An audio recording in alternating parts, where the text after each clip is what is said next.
Hello students, class 10th में हम जो चैप्टर अब स्टार्ट करने वाले हैं वो है एपी, हिंदी में जिसको कहते हैं हम समांतर श्रेणी।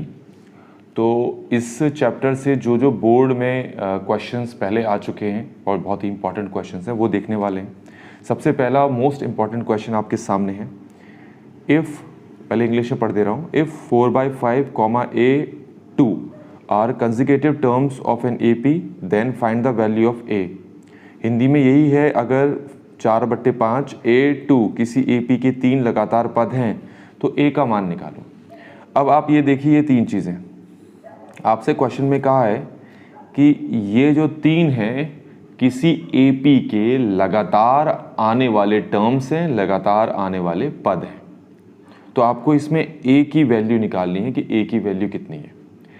2 तरीके हैं, एक चाहो तो तुम शॉर्टकट तरीका अपना लो इस टाइप के क्वेश्चंस के लिए, या दूसरा कि जो तरीके आपने सीखे हैं उसी को यहाँ पर आप बनाओ।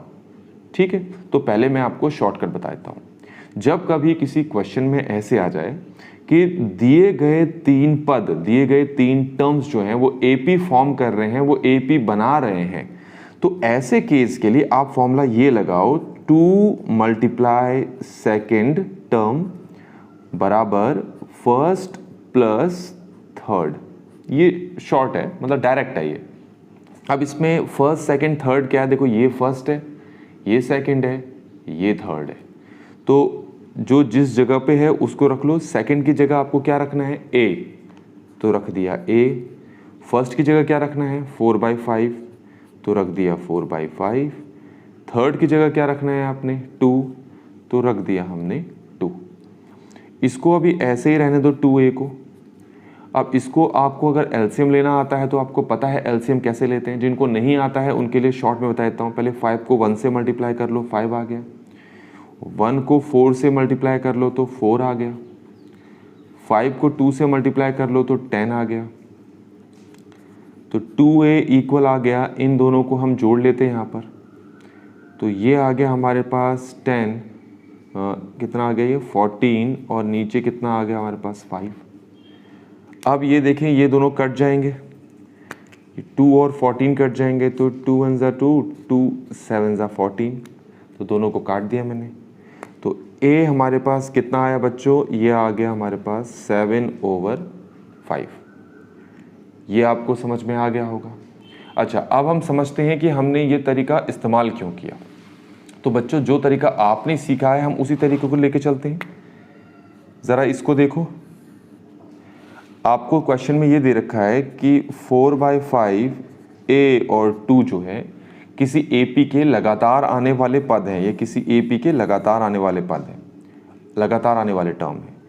तो अगर ये AP है तो इसका मतलब ये होता है कि इनका जो कॉमन डिफरेंस है वो सेम होगा। कॉमन डिफरेंस को हिंदी में कहते हैं सारवंतर। सारवंतर एक जैसा होगा।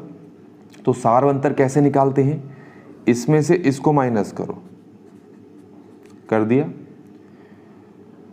इसमें से इसको माइनस करो, कर दिया। ये दोनों ही तो सारवंतर निकाले मैंने, तो इन दोनों को क्या रख लो, बराबर रख लो। अब करो इसको हल। तो हल करने का तरीका ये है, इसको मैं यहां लेकर आता हूं, -4/5 यहाँ आकर +4/5 हो जाएगा।